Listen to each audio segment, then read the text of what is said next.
Қайталау, айшықтау фигура түрлерінің бірі.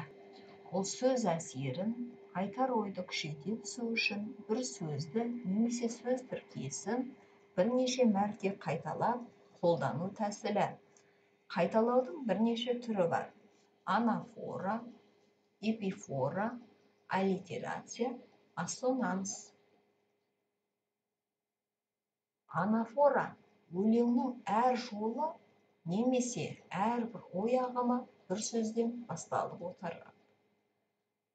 Мысалы, жалғыз арқар, жалғыз оқ, жалғыз қыздың басында.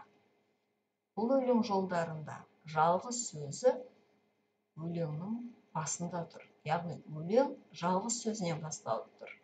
Бұл қайталаудың анафора деген түрі.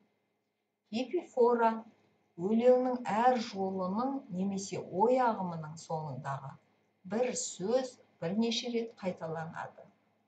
Мысалы, қажытып, қам көңілді жылатқан күй, бекітіп, жылағанды жұбатқан күй.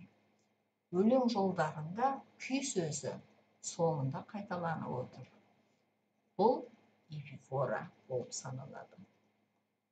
Ассонанс өлең сөзде дауысты дыбыстардың үндесе қайталануы.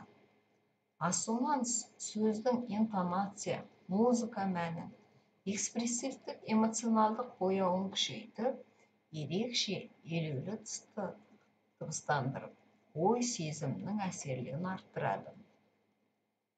Мысалы, адам ба, осы отырған айдаһар ма?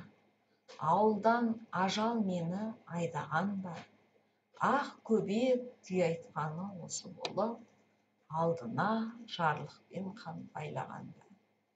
Бұл өлең жолдары дауысты а дыбысынан басталып тұр. Демек, бұл ассонанс.